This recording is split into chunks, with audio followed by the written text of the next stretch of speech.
I watched my own father, Richard Grant, set $38 million ablaze right in front of our entire family. His face twisted with a hatred so raw, so palpable, it burned hotter than the check itself. But instead of crying, instead of screaming, I just sat there and smiled. That smile confused everyone, but it was the only thing that made sense in that moment of utter chaos. Hi, I'm Victoria, and I'm 28 years old. What I'm about to tell you is a story about betrayal, inheritance, and the kind of family dynamics that would make a soap opera writer blush. It's also about a different kind of wealth, the kind that can't be bought or burned. Growing up as a Grant in our town meant something. My grandfather, Maxwell Grant, was a titan. He'd built Grant Enterprises from literally nothing, sheer determination, and a mind like a steel trap. Everyone saw the mansions, the luxury cars, the endless wealth, but I saw the man who'd take me for ice cream every single Sunday afternoon, just the two of us. He'd sit there, patiently listening to my wildest dreams, as if they were the most important things in the world. "Victoria," he'd tell me, his eyes sparkling as he licked his double scoop of mint chocolate chip, "success isn't about what you have. It's about creating something meaningful that outlasts you." I must have been only 7, but I'd nod seriously, chocolate dripping down my cone, completely captivated. Those Sundays were sacred. We'd walk through the botanical gardens he funded, and he'd teach me about every flower, every tree. Sometimes we'd just sit on our favorite bench for hours, and he'd tell me stories about starting his business in a tiny office with just 2 employees. He'd even quiz me on business concepts that I really shouldn't have understood at that age, but somehow I always did. My father, Richard, was a different story. He was this complicated, ever-present shadow in my life. As grandfather's only son, everything was handed to him. The best schools, the connections, startup capital for all his ventures. But nothing, it seemed, was ever enough. His businesses would flourish briefly under grandfather's watchful eye, then inevitably collapsed the moment he ignored advice and made some impulsive, catastrophic decision. I remember one night when I was 12, hiding at the top of the stairs. The smell of whiskey was thick in the air, and I could hear father screaming at grandfather in the study below. "Nothing I do is ever good enough for you," he roared. "You give me these opportunities just to watch me fail." Grandfather's voice was calm, steady, cutting through the chaos. "Richard, I give you opportunities because you're my son, but you sabotage yourself every single time. The Westlake deal collapsed because you didn't read the contract thoroughly, not because I set you up to fail." Then father spat out, and I suppose Victoria would have read it perfectly. "Your precious granddaughter, who can do no wrong." That was the moment it clicked for me. That was when I first understood that my father resented me, not just for having grandfather's attention, but for having his respect. My mother, Diana, tried her best to bridge these impossible waters. She was a former art curator, a woman who'd fallen in love with the charming son of a business magnate, but she certainly hadn't signed up for the level of dysfunction our family operated on. Still, she was the glue that kept holiday dinners from exploding into all-out war. "Your father loves you," she'd whisper to me after he missed another school play or a swim meet. "He just doesn't know how to show it properly." I'd nod, but even then, I knew the difference between absence and avoidance. Mother had her own cordial relationship with grandfather. He respected her intelligence and taste, often consulting her on art acquisitions for the company and inviting her to cultural events. It was clear he thought his son had married up, which, of course, only fueled my father's festering resentment. When father's drinking got worse during my teen years, mother shielded me from the worst of it. She'd send me to stay with grandfather when he went on his benders. Those weekends at grandfather's lake house became another sanctuary, a place where I could just breathe without the suffocating tension of my parents' home. My education choices became another battleground. Father insisted I pursue liberal arts, something suitable for a society wife, he'd say dismissively. Grandfather never pushed me either way, but he asked thoughtful questions about my interests and aptitudes. So when I chose business school, father didn't speak to me for months. Following in the old man's footsteps, he sneered at Thanksgiving dinner that year. How original. What both of them failed to realize was that I made my choice independently. I had a natural affinity for business strategy and economics, discovering this through school projects and my own reading. The fact that it aligned with grandfather's field was coincidental, though admittedly, his stories had sparked my initial curiosity. After graduation, I shocked everyone by declining grandfather's offer to join Grant Enterprises. "I need to know I can succeed on my own terms," I explained to him over our Sunday ice cream. a tradition we maintained even as adults. He just smiled, a look of pride in his eyes. That's exactly why you'd be perfect at Grant. But I respect your decision, Victoria. Forge your own path. What I didn't know then was that grandfather kept tabs on my career through his industry connections. Every promotion I earned, every project I successfully led, he knew about it all. He collected newspaper clippings and industry newsletter mentions of my accomplishments, like a proud secret parent. My brother, Alex, took a different approach to family dynamics. 2 years younger than me, he aligned himself with our father early on, perhaps seeing it as the path of least resistance. Where I challenged father's dismissive attitude, Alex mirrored it. Where I worked for my achievements, Alex leveraged the family name. "You're making everything harder than it needs to be," Alex told me once, after I refused to let him connect me with one of father's business associates for a shortcut promotion. "Why climb the ladder when you can take the elevator?" "Because I want to know every step," I replied. And so when I reached the top, no one can question how I got there. The final fracture between us came just 3 months before grandfather fell ill. Alex had been caught using company resources for personal expenses at the small division of Grant Enterprises that father had helped him secure. When I refused to cover for him during the internal audit, he accused me of betrayal. "Family protects family," he hissed in the hospital parking lot after visiting grandfather. "Not when it means compromising my integrity," I replied. "And not when it harms the company grandfather built." "Always the perfect granddaughter," he sneered. "Must be nice to be the favorite." I watched him storm off, wondering when we had become such strangers. The truth was, I never asked to be anyone's favorite. I just wanted to be myself, to earn my own way. If that aligned with grandfather's values more than father's, it wasn't a strategic choice. It was just who I was. Little did I know then how these family fractures would soon crack wide open with 38 million reasons for the final breaking point. The call came on a rainy Tuesday morning in October. I was preparing for a crucial presentation when my phone lit up with my mother's number. "Victoria, it's grandfather. You should come to the hospital right away." My presentation forgotten, my heart pounding, I rushed across town to St. Mary's Medical Center. Grandfather had suffered a severe stroke. At 84, he was still sharp as ever mentally, but his body had been failing him gradually over the past year. That first day in the hospital established a pattern. I would arrive early before work, then return after, and stay until visiting hours ended. Mother came regularly, bringing flowers and books. Father and Alex made appearances that grew more frequent and longer as days passed, and doctors confirmed grandfather's condition was unlikely to improve. Pause, maybe a small, knowing smirk or sigh. "The vultures are circling," grandfather whispered to me one evening, nodding toward the door where father and my Uncle Philip had just exited after a suddenly solicitous visit. "Don't talk like that," I said, adjusting his pillows, my throat tight. "Focus on getting stronger." His blue eyes,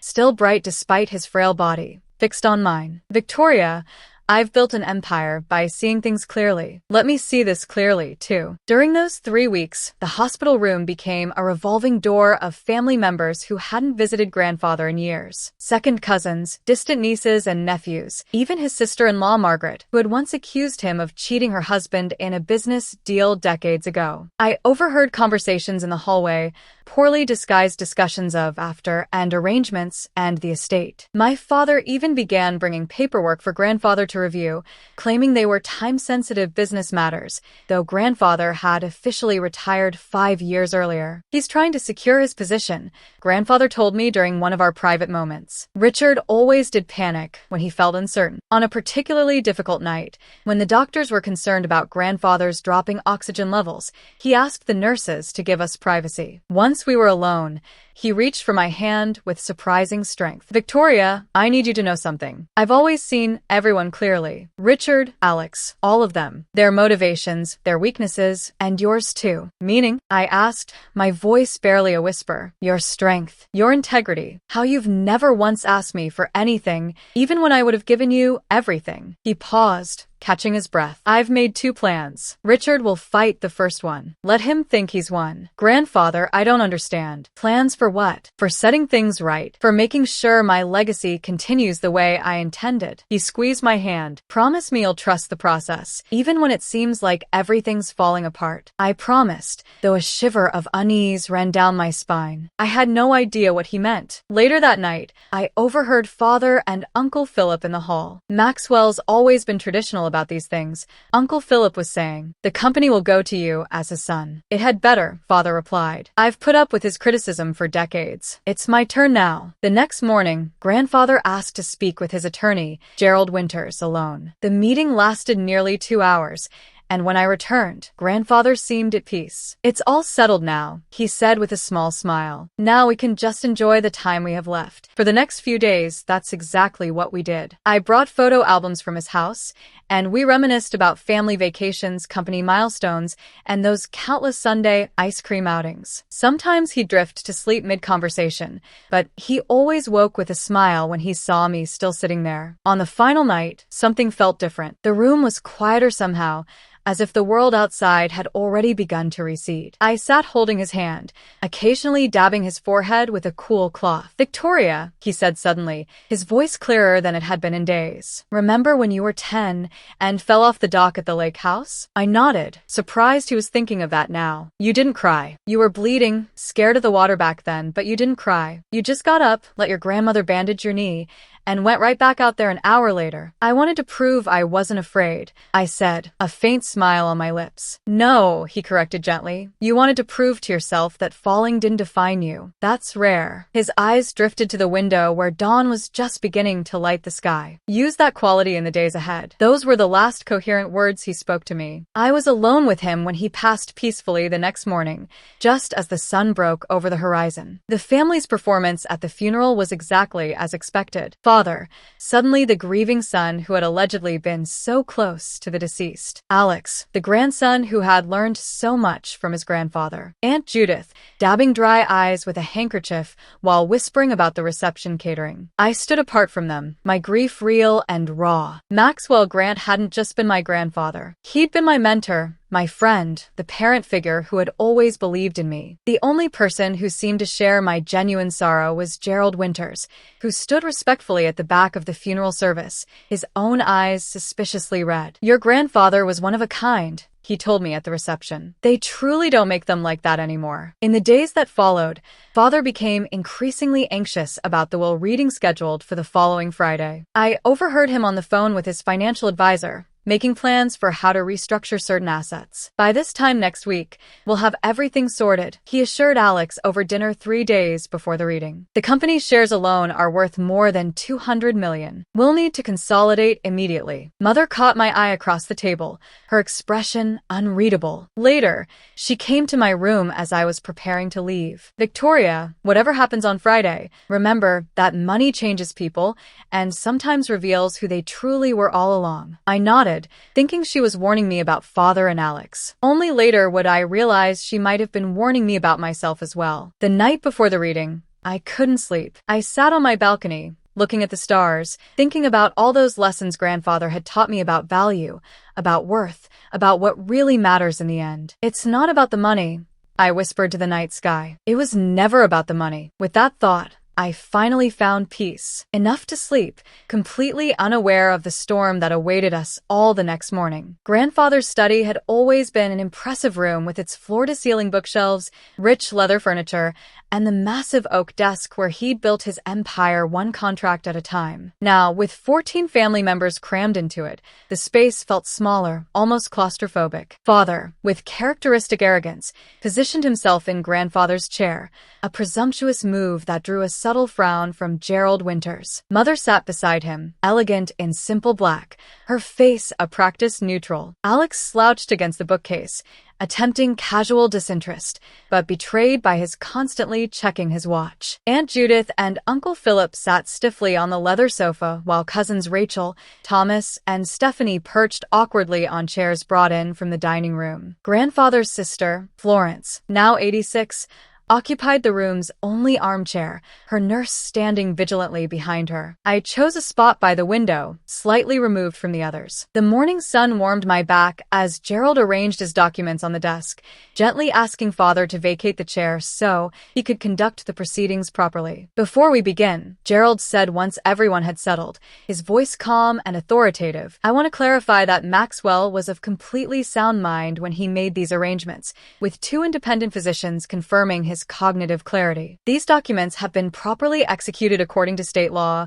with all appropriate witnesses. He looked pointedly at Father as he added, "They are legally binding and incontestable." Father's jaw tightened, but he said nothing. Gerald began with his smaller bequests, $10,000 to each of the household staff who had served grandfather for over 5 years, a generous $100,000 to his alma mater for a scholarship fund, his collection of rare books to the city library. To my sister Florence, Gerald read, "I leave my summer home in Cape Cod and an annuity of $75,000 annually for the remainder of her life." Aunt Florence nodded, unsurprised. She and grandfather had remained close throughout their lives. To my nephews and nieces, Gerald continued, "I leave $25,000 each, with an additional $50,000 to Annie, who completes a 4-year college degree." Cousins Rachel and Thomas exchanged glances, while Stephanie stared at her hands. To my son Richard's wife, Diana, Gerald's voice softened slightly, "I leave my collection of 19th century art,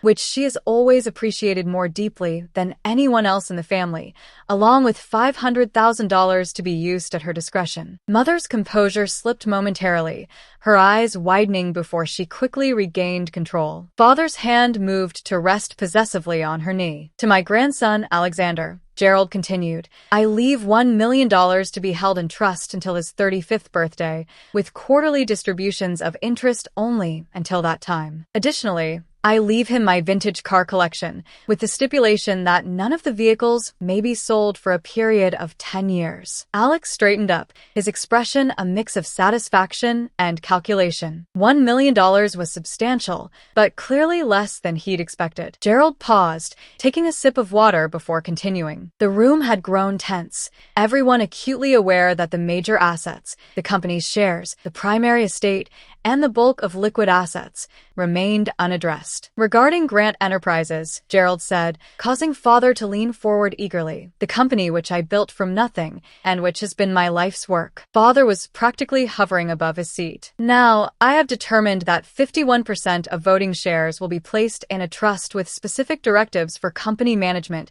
to be followed by the trustees. The remaining 49% of shares," here it was, Father's hands were actually trembling, "are hereby bequeathed to my granddaughter, Victoria Grant." The room went completely silent. I felt everyone's eyes turn to me, but I kept my gaze on Gerald, sure I had misheard. "The bulk of my liquid assets, property holdings, and investments totaling approximately $38 million are also bequeathed to Victoria, with the following condition. Victoria must demonstrate continued financial responsibility for a period of 1 year, during which time these assets will be managed by the executors of my estate. After this period, assuming the condition is met, Victoria will receive full control." Father's face had turned an alarming shade of red. "This is preposterous," he exploded, standing so abruptly his chair crashed backward. "I am his son, his only son. I worked alongside him for 30 years. Gerald remained calm. "If you'll allow me to finish, Richard, there is a specific message from your father regarding this decision." I don't need to hear his excuses. Father was shouting now, his voice cracking. "This is manipulation from beyond the grave. He's trying to control us, even in death." "Richard," Mother said quietly, her voice strained, "please sit down and let Gerald finish." In explanation of this decision, Gerald continued, once Father had grudgingly righted his chair and sat down, Maxwell left these words, "I have watched Victoria develop into a person of integrity, intelligence, and compassion, the 3 qualities most important for proper stewardship of wealth. She has proven herself not by seeking my approval or assets, but by forging her own path and standing by her principles, even when it was difficult. These are the qualities needed to ensure Grant Enterprises continues to thrive and that my legacy is used for positive impact." The silence following these words was deafening. I felt a complex mix of emotions, shock, gratitude, grief, and an overwhelming sense of responsibility. "This is horseshit," Alex finally said, breaking the spell. "She manipulated him when he was vulnerable. Victoria barely spent time with him until he got sick." Father added, his voice dangerously low, fueling the fire. "Meanwhile, I devoted my life to that company. Gerald sighed. If I may point out, Richard, according to company records, Victoria visited your father at his office every Friday for lunch throughout her college years and called him weekly, even after taking a job with a different firm. The visitation logs from the hospital also show she spent more time with him during his illness than all other family members combined. Father stood again, this time moving toward the desk where Gerald had placed the symbolic oversized check made out to me for $38 million, a visual representation of the inheritance that would actually be transferred through proper financial channels. This is not happening, Father said, snatching the check from the desk. My father was clearly not in his right mind, regardless of what your pet doctors claim. Richard, Gerald warned, his voice rising slightly. Destroying that check won't change the legal reality of, but Father had already pulled out his lighter, the gold Dunhill that grandfather had given him for his 40th birthday. With a theatrical flourish, he set the corner of the check aflame. There, he said, as the paper curled and blackened. This is what I think of this farce of a will. Everyone watched in stunned silence as the check burned. Everyone except me, because while they saw a fortune going up in flames, I remembered grandfather's words. I've made 2 plans. Richard will fight the first one. Let him think he's won. And so I smiled, a small, quiet smile that seemed to confuse everyone in the room even more than the burning check. Have you lost your mind? Alex hissed at me, his eyes wide. Mr. Winters, I said calmly, ignoring my brother completely. I believe my grandfather left a video message as well. He mentioned wanting to speak to us all one last time. Father dropped the burning remnants of the check into a wastebasket, his moment of triumph already fading as he registered my shocking lack of distress. What are you talking about? He demanded. What video? Gerald checked his watch. Yes, he confirmed. There is a video message to be played only after the will reading. I believe now would be the appropriate time. As Gerald set up the laptop and projector, Father's confidence visibly wavered. He looked at me with suspicious eyes, trying to understand why I wasn't devastated by his actions. He would understand soon enough. By the way, if you're still with me through this family drama, hit that subscribe button. You won't want to miss the shocking revelations and unexpected turns coming up in this story, and all the others I have to share. The family dispersed from grandfather's study in various states of emotional distress. Father stormed out immediately after setting the wastebasket on fire, not even staying to watch it burn out completely. Alex followed him, throwing me one last confused glance. Mother squeezed my hand gently before leaving with Aunt Florence. The rest trickled out until only Gerald and I remained. They don't understand why you're so calm, Gerald observed, closing the door behind the last departing relative. Grandfather told me to trust the process, I replied, my voice steady. He said there were 2 plans. Gerald nodded, his professional demeanor softening slightly. Your grandfather was an exceptional man, brilliant in business, yes, but also an excellent judge of character. He opened his briefcase again, extracting a sealed envelope. This is for you. The second plan. The envelope contained a letter in grandfather's distinctive handwriting and several official-looking documents. The check your father burned was purely symbolic, Gerald explained as I skimmed the documents. The actual transfers were executed 2 weeks before your grandfather's passing, with the funds and assets already secured in the appropriate accounts and trusts. I looked up from the papers. So, the will reading was a test. Though perhaps revelation would be a better word, Gerald finished. Your grandfather wanted to see how everyone would react when faced with his true wishes. And he expected my father to do exactly what he did? I whispered, a heavy realization dawning. I think he hoped he was wrong, Gerald said gently. But yes, he prepared for this outcome. That's why we should watch his video message now, privately, before sharing the appropriate portion with the rest of the family later. Gerald set up his laptop on the desk and started the video file. Grandfather's face appeared on screen, recorded in his hospital room, but on a day when he'd been particularly lucid. The sight of him, alert and so unmistakably himself, brought fresh tears to my eyes. Hello, Victoria, he began, confirming this version was meant for me alone. If you're watching this privately with Gerald,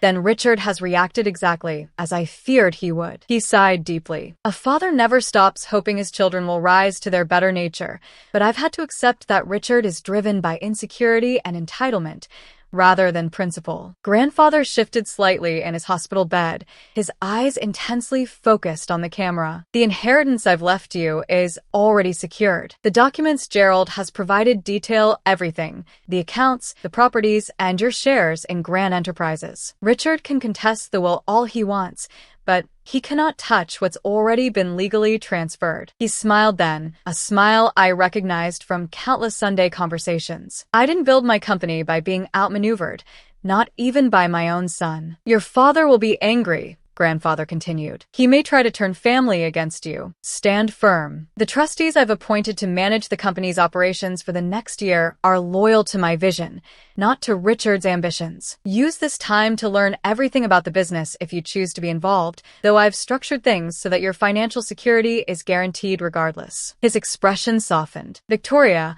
I'm proud of the woman you've become. Your integrity, your work ethic, your compassion. These are the true wealth I'm passing on. The money is just a tool. Use it wisely. Use it kindly. And most importantly, use it in a way that brings you fulfillment. The video ended with grandfather asking Gerald to cue up the family version of the message once I'd had time to process everything. I sat in silence for several minutes after the screen went dark, overwhelmed by both grief and responsibility. Take your time, Gerald said kindly. This is a lot to absorb. He knew.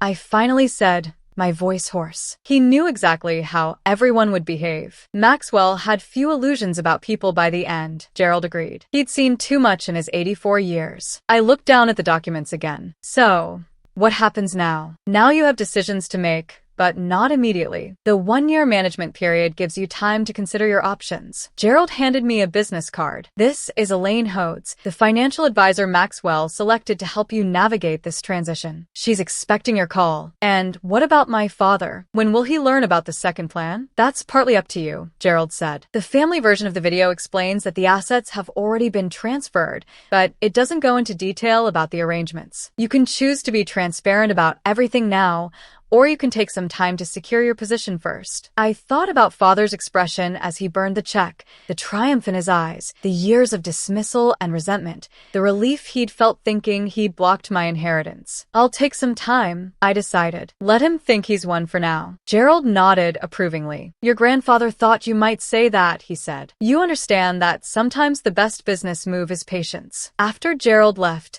I remained in grandfather's study, running my fingers along the spines of his books, sitting in his chair, absorbing the reality of my new situation. The house was quiet, the family having retreated to process the morning's events. When I finally returned to my apartment that evening, I felt different, not just because I was now technically one of the wealthiest young women in the city, but because I carried the weight of grandfather's trust in me, his belief that I would make good decisions, his confidence that I would honor his legacy. I poured a single glass of grandfather's favorite scotch, a ritual he'd initiated on my 25th birthday, and raised it to his memory. I promise to make you proud, I whispered to the empty room. Not of what I have, but of what I do with it. That night, I didn't call anyone. I didn't celebrate. I sat with my thoughts, making mental lists of priorities and principles that would guide my next steps. I thought about father, about Alex, about mother, about the company employees whose livelihoods were now partially my responsibility. By morning, I had the beginnings of a plan, not just for managing the inheritance,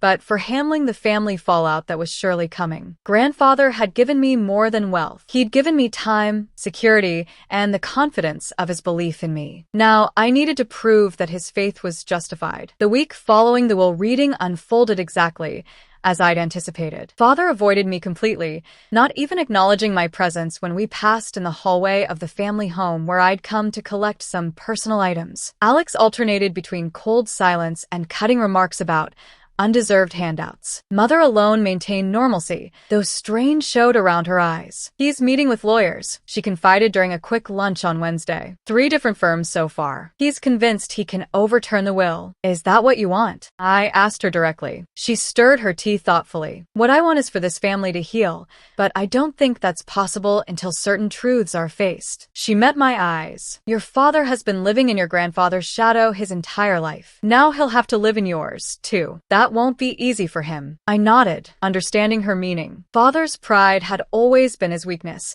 and now it was being tested in the most painful way possible. What none of them knew, what Gerald and I had agreed to keep private temporarily, was that while father was meeting with lawyers who would ultimately disappoint him, I was meeting with Elaine Hodes and the trustees grandfather had appointed. I was learning about the true extent of the family business, its operations, challenges, and opportunities. Maxwell was concerned about several recent decisions Richard pushed through the board. Elaine explained during our second meeting, showing me financial projections that looked troublingly unstable. The Westridge acquisition particularly worried him. The company took on significant debt, and the revenue projections appear optimistic. I translated, meaning fabricated, meaning someone should verify the numbers independently. Elaine corrected diplomatically. By Friday, rumors of an imminent audit began circulating through Grant Enterprises. I heard about it not from family, but from Janet Spencer, grandfather's former executive assistant, who called me directly. Victoria, something's happening at the office. External auditors arrived this morning without prior notice. Your father is not handling it well. I thanked her for the information, unsurprised. The trustees had mentioned their intention to conduct a thorough review of the company's finances. What I hadn't expected was how quickly father's carefully constructed facade would begin crumbling. The family dinner that Sunday was a masterclass in tension. Father arrived late, disheveled and smelling faintly of whiskey. Alex kept checking his phone nervously. Mother maintained pleasant conversation about nothing important, a skill she'd perfected over decades of family dysfunction. So, Father finally said, setting down his fork with excessive force,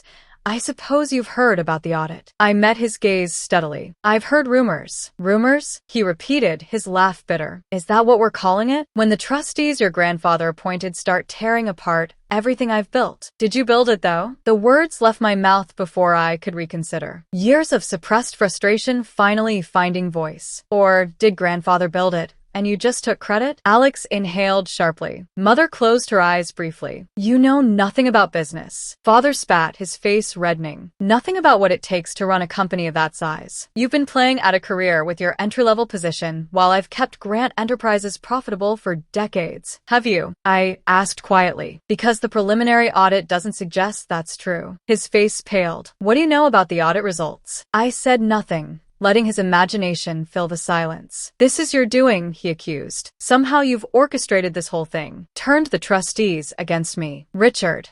Mother interjected. Victoria couldn't possibly have. Couldn't she? He turned on Mother now. She's been manipulating the old man for years. All those private lunches, those weekend visits, she was playing a long game while we thought she was just being sentimental. The unfairness of his accusation stung, but I kept my expression neutral. I loved him, that's all. Oh, save it. Alex jumped in. We all know you were his favorite. Now you've got everything, and we're left with scraps. $1 million is hardly scraps, Alex. I pointed out. It is compared to $38 million plus half the company, he shot back. The company that's currently under audit for financial irregularities.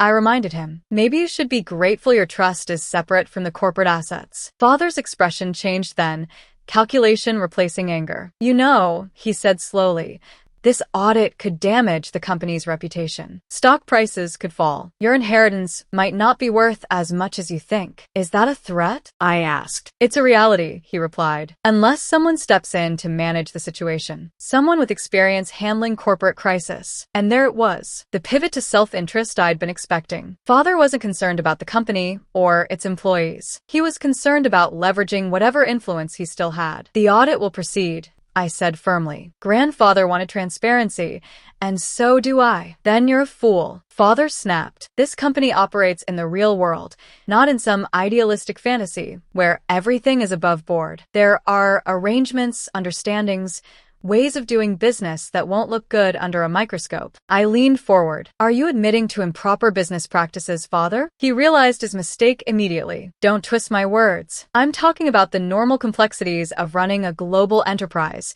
something you know nothing about. But I'm learning, I replied calmly. Very quickly, the conversation deteriorated from there, ending with Father storming out and Alex following after, throwing me one last resentful glare. Mother and I sat in the aftermath. The elegant dining room suddenly too large, too quiet. He's afraid, she said. Finally, he's terrified of being exposed. As what? I asked. She met my eyes directly. As less than what your grandfather was. Less than what you might become. The following week brought the first real crisis. The audit had uncovered significant discrepancies in the Westridge acquisition, and the board called an emergency meeting. Father, still technically the CEO, though with reduced authority under the new trust arrangement, was required to explain the financial projections that had justified the purchase. I attended as a major shareholder, sitting quietly in the back, while father presented increasingly convoluted explanations for the numbers that simply didn't add up. The board members, many of them grandfather's longtime associates,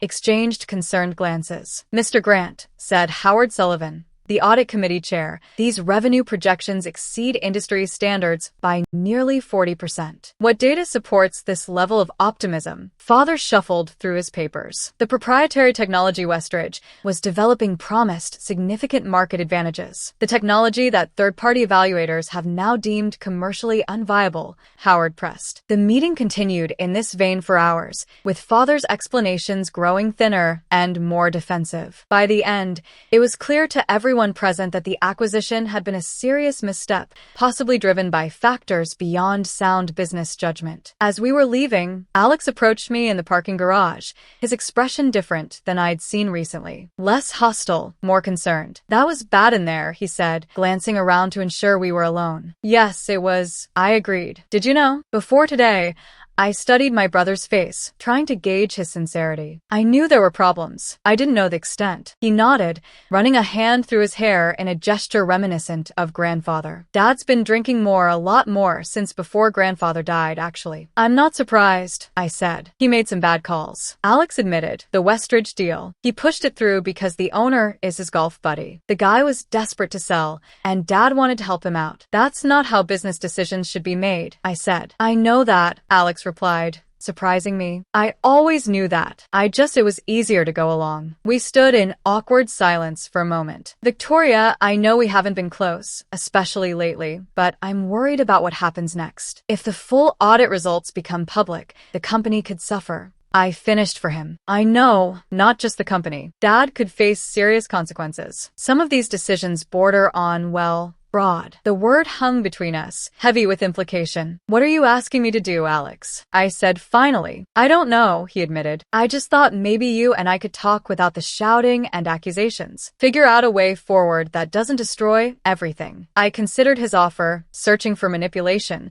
but finding what seemed like genuine concern. "I'll think about it," I said, "but I won't cover up wrongdoing. That's not what grandfather would want." "I know," Alex said quietly. "That's probably why he left everything to you instead of me. You always stood your ground, even when it was hard." As he walked away, I wondered if this might be the first step toward healing at least one family relationship. But the larger storm was still brewing, and father was at its center. The next day, the preliminary audit results were distributed to board members and major shareholders. The findings were worse than even I had anticipated. Beyond the Westridge acquisition, there were patterns of mismanagement, self-dealing, and potentially fraudulent financial reporting spanning the past 5 years, all under father's leadership. My phone rang that evening. Father's name flashed on the screen. After a moment's hesitation, I answered. "We need to talk," he said without preamble. "Not over the phone. Come to the house tomorrow, 10 a.m. "I'll be there," I agreed, curious about what approach he would take. When I arrived the next morning,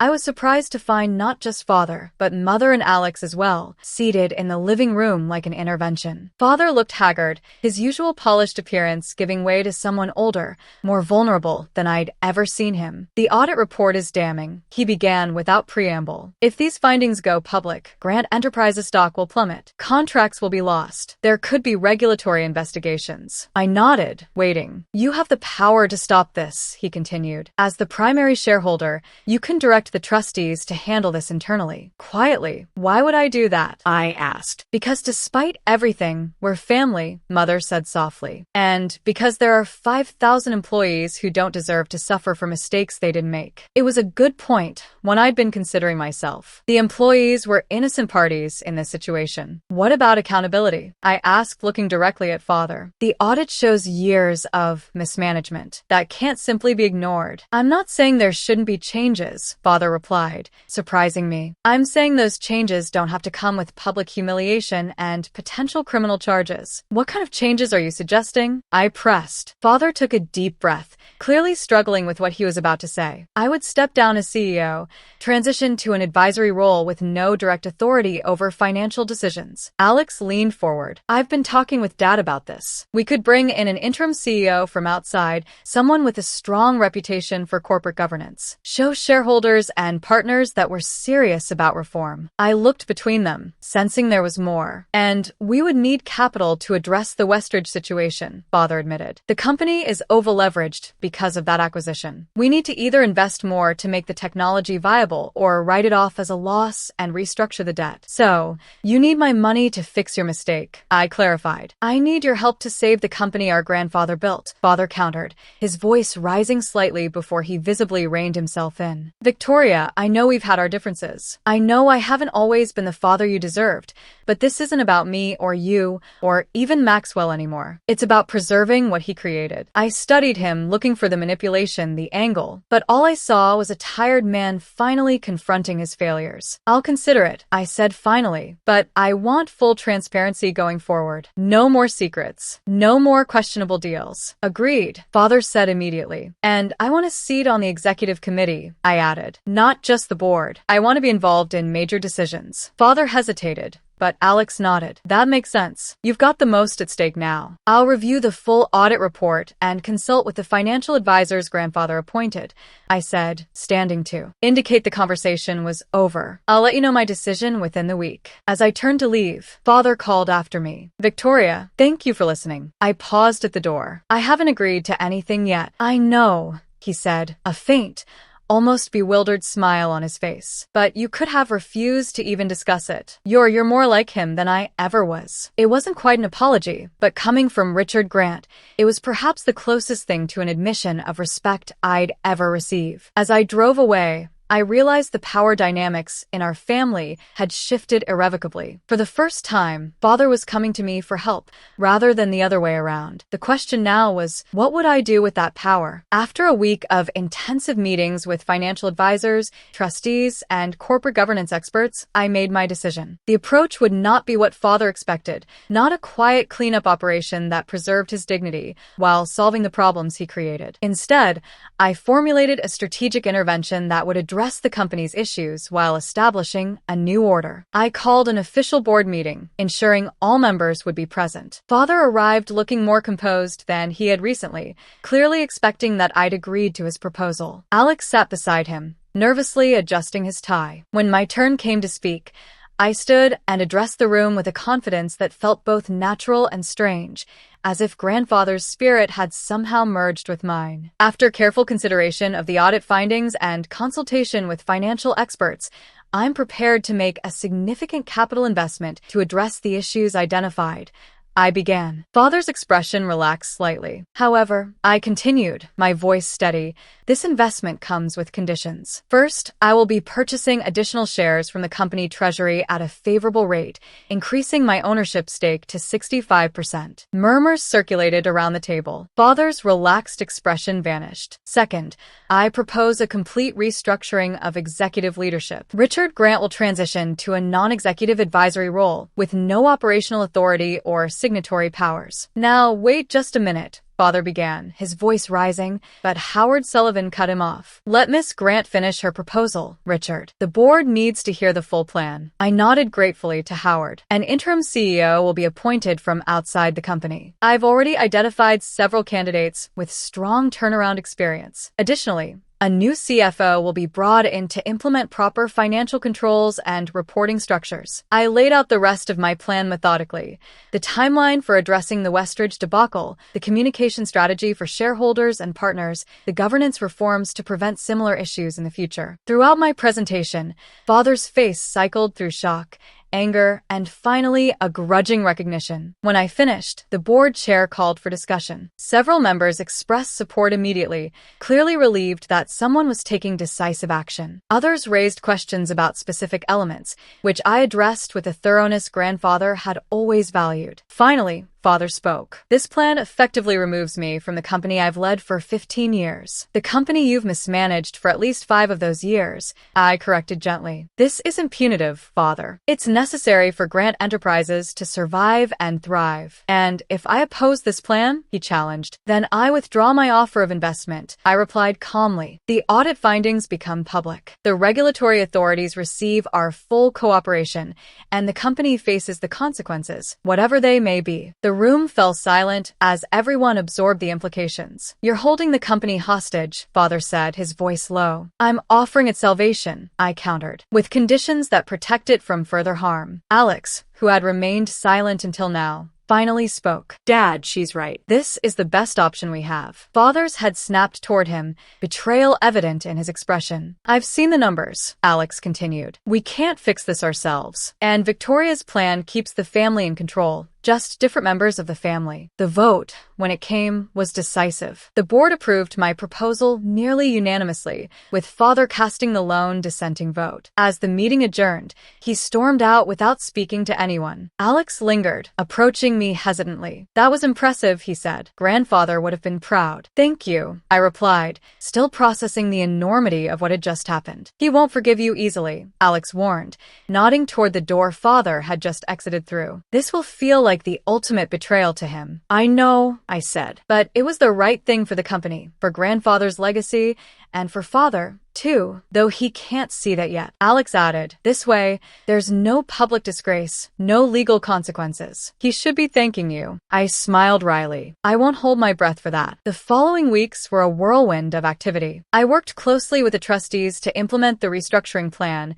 interviewing CEO candidates, communicating with key stakeholders, and learning more about the business than I ever had before. Father remained conspicuously absent, having retreated to the lake house to process recent events. According to Mother, Margaret Chin, the interim CEO we appointed, proved to be exactly what the company needed: experienced, no-nonsense, and meticulous about proper governance. Under her leadership, we began the painful but necessary process of unwinding the Westridge acquisition, taking the financial hit but preserving the company's integrity. 6 weeks after the board meeting, I arrived at the office to find Father waiting in the reception area. He looked different, thinner, his usually impeccable appearance slightly rumpled, but his eyes clearer than I'd seen in years. Do you have a few minutes? He asked, his tone formal but not hostile. I led him to my office, Grandfather's former space, which I'd initially hesitated to occupy, but now felt increasingly comfortable in. You've made changes, Father observed, looking around at the room where I'd removed some of the heavier furniture and added plants and modern art. A few, I acknowledged. How are you, Father? He sat heavily in the visitor's chair. I've been better, also been worse. He paused. I've been seeing someone, a therapist. I mean, your mother's suggestion. This surprised me so much I didn't immediately respond. He's helping me see some things more clearly, Father continued. About myself, about how I've handled, well, everything. That's good, I said cautiously. I've been unfair to you, he said abruptly. For years, I resented your relationship with my father. I was jealous of how easily you earned his respect when I spent decades trying and failing. I remained silent, sensing he needed to continue. I've made a lot of mistakes, Victoria, in business, in family. The drinking made it worse, but it started long before that. He looked down at his hands. I'm 30 days sober now, one day at a time, as they say. Congratulations, I said sincerely. That takes courage. He nodded, acknowledging the comment. I'm not asking for my position back. You were right about that. I didn't deserve it, but I would like a chance to make amends, to be part of rebuilding what I damaged. I studied him,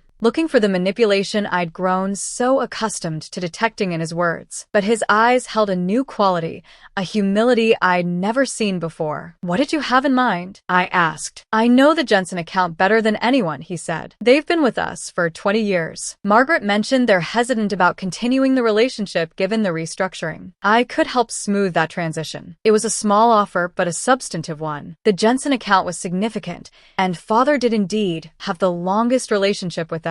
I'll speak with Margaret, I said. If she's comfortable with it, we can arrange something on a consultant basis initially. That's fair, he agreed, then added.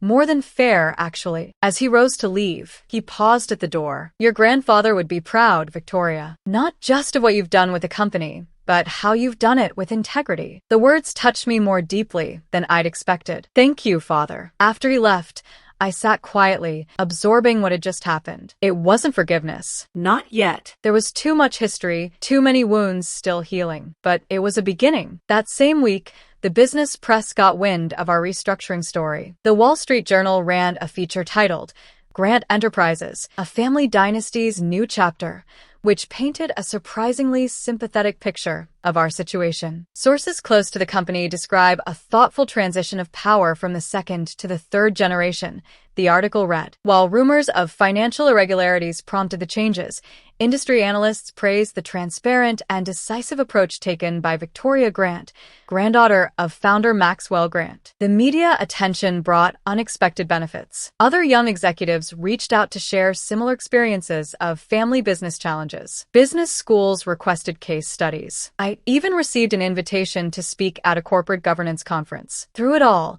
I tried to maintain the perspective grandfather had instilled in me.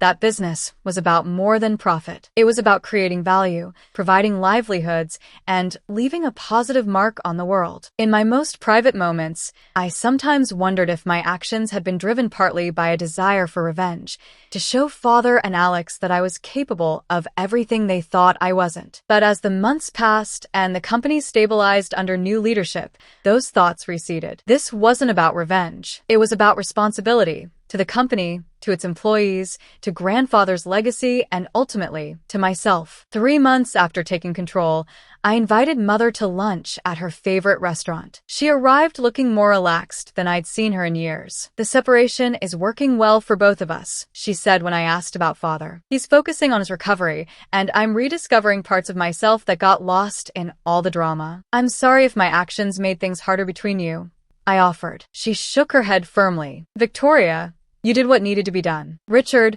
and I were headed for a reckoning regardless. This just accelerated the inevitable." "And Alex?" I asked. She smiled. "He's showing surprising maturity. The trust arrangement you suggested for him, having him earn increasing responsibility by meeting specific milestones, was brilliant. He's actually applying himself for perhaps the first time in his life." As our lunch concluded, Mother reached across the table to squeeze my hand. "Your grandfather knew exactly what he was doing when he put you in charge. Not just because you're smart and capable, but because you have a heart to lead with compassion, even when being firm is necessary." Her words echoed in my mind that evening as I prepared for a board presentation the following day. 6 months into our restructuring, Grant Enterprises was showing strong signs of recovery. Stock prices had stabilized, key clients had been retained, and employee morale was improving under Margaret's leadership. The media had dubbed me the reluctant heiress, due to my initial career path separate from the family business. The nickname amused me. I'd never been reluctant about working hard or standing by my principles,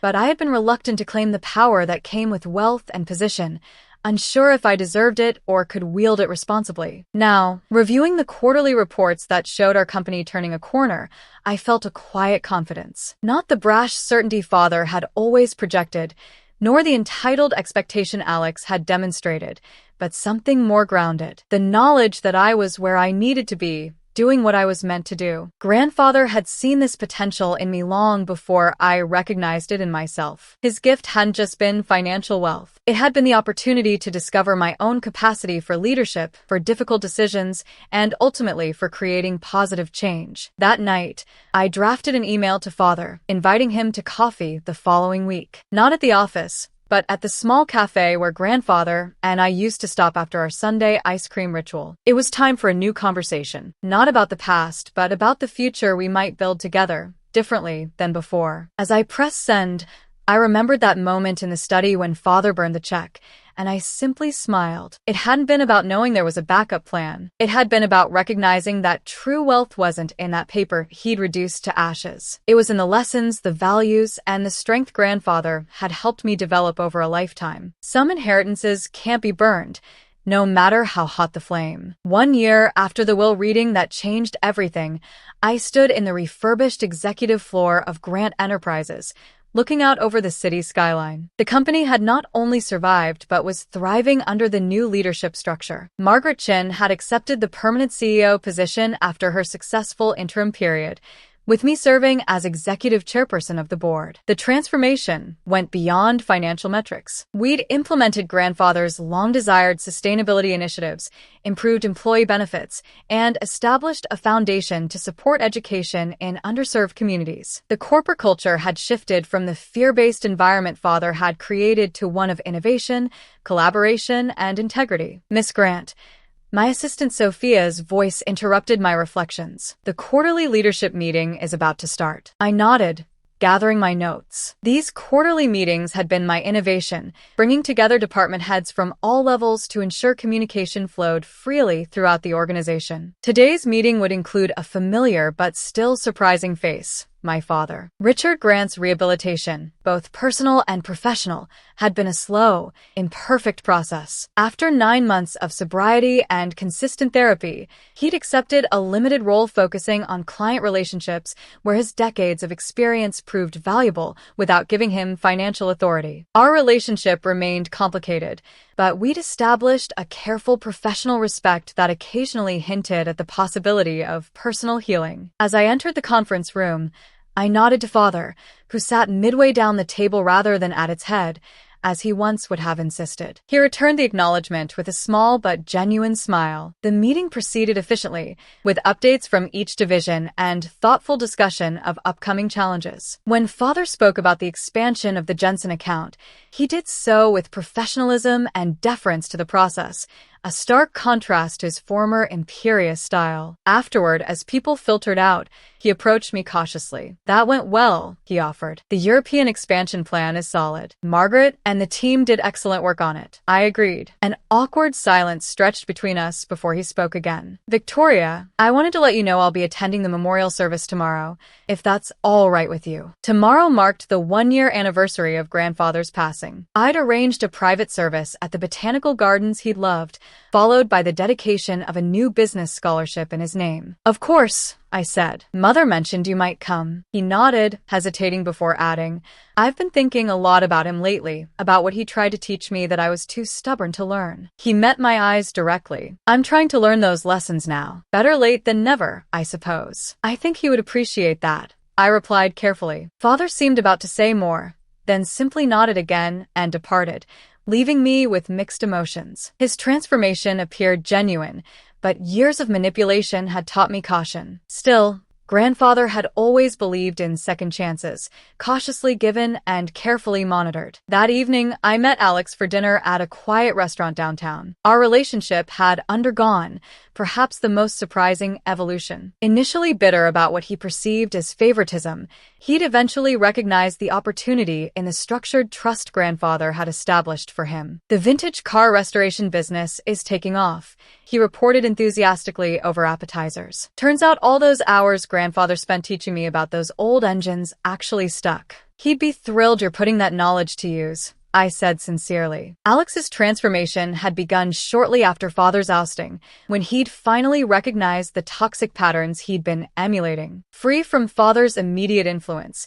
he'd found his own path. Ironically, by embracing grandfather's passion for classic automobiles that Father had always dismissed as a wasteful hobby. I've been offered a spot at the Barrett-Jackson auction next year, he continued. That level of recognition in the restoration community is huge. That's fantastic, Alex. Truly. He studied me for a moment. You know, I resented you for so long. I was convinced you'd somehow manipulated grandfather into favoring you. And now, I asked, curious about his perspective. Now, I understand he wasn't playing favorites. He was recognizing something in each of us that we couldn't see ourselves. Alex twirled his wine glass thoughtfully. For you, it was leadership ability. For me, it was creative and technical skills I never valued because Father didn't. His insight surprised me. That's remarkably self-aware. 2 years of therapy will do that, he replied with a self-deprecating smile. Turns out the trust wasn't about controlling me. It was about giving me time to figure myself out without pressure. Our conversation continued,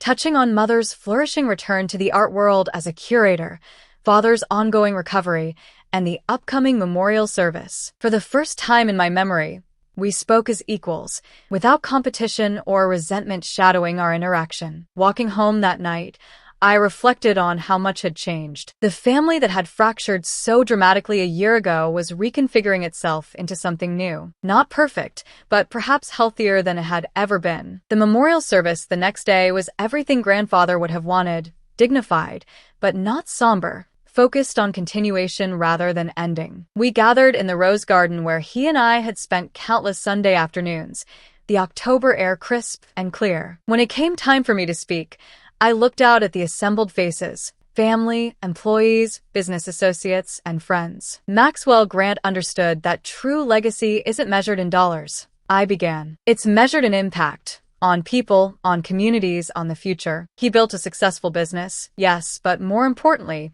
he built connections. He invested in potential. He saw possibilities where others saw only obstacles. I glanced at father, sitting stiffly but attentively beside mother, at Alex, who nodded encouragingly. A year ago, we gathered to hear his final wishes. Some of us were surprised by his decisions. This earned a few knowing smiles from those familiar with the dramatic while reading. But with the perspective of time, I've come to understand that his final act was actually his greatest lesson, that wealth without wisdom is meaningless, and that true inheritance is about values, not valuables. After the formal service concluded, I slipped away to visit grandfather's grave privately. The simple headstone, as he had requested, bore only his name, dates, and the phrase, "He built more than he took." "We're doing well," I told him quietly, placing fresh flowers beside the stone. "The company is strong. The family is healing, slowly but healing nonetheless." I smiled,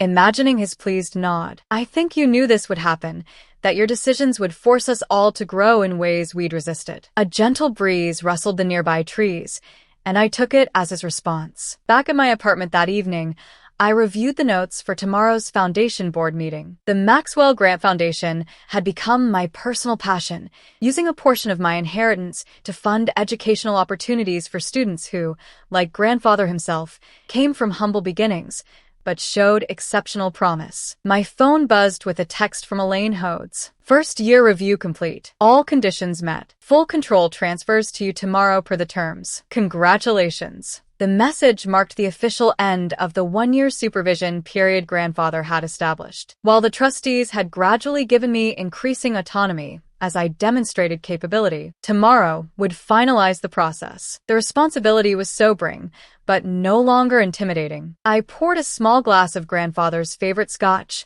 our ritual, and raised it in a silent toast. The journey from that shocking while reading to today had transformed me in ways I couldn't have imagined. I discovered strength I didn't know I possessed, wisdom I hadn't realized I'd absorbed, and the capacity to lead with both firmness and compassion. The path hadn't been easy. There had been sleepless nights wrestling with difficult decisions, moments of doubt about my capabilities, and painful confrontations with family members. But through it all, I'd held to the principles grandfather had modeled: integrity, persistence, and the courage to stand firm when necessary. Father's burning of that check, his theatrical attempt to block my inheritance, now seemed almost comically futile. Not because the money had already been secured through grandfather's foresight, but because the true inheritance had never been about the money at all. It had been about character, values, and vision, things that couldn't be destroyed by fire or spite. My smile in that moment hadn't been smugness or secret knowledge,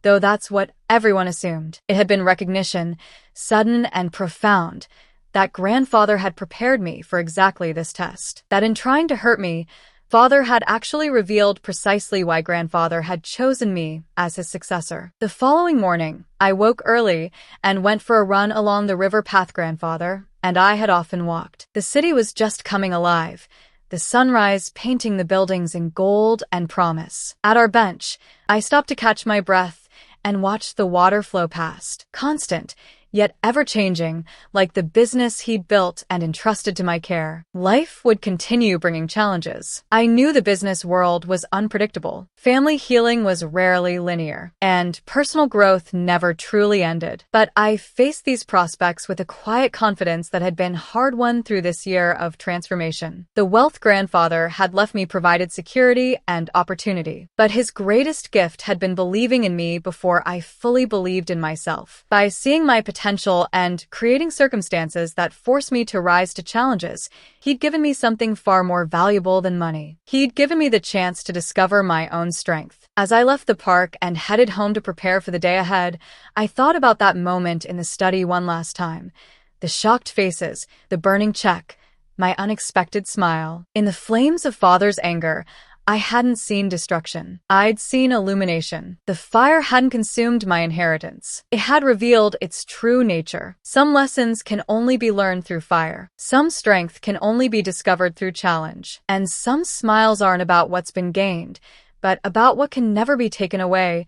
I'd lost my grandfather, but I'd found myself. And that, I knew, was exactly what he'd intended all along. Have you ever had someone believe in you when you didn't yet believe in yourself? Or experienced a moment when what seemed like a loss actually revealed something far more valuable? Share your story in the comments below. I really want to know. If this journey of family healing and personal growth resonated with you, please like, subscribe, and share with someone who might need this message today. Thank you for joining me on this journey of discovering that our greatest inheritance is often the strength we never knew we had.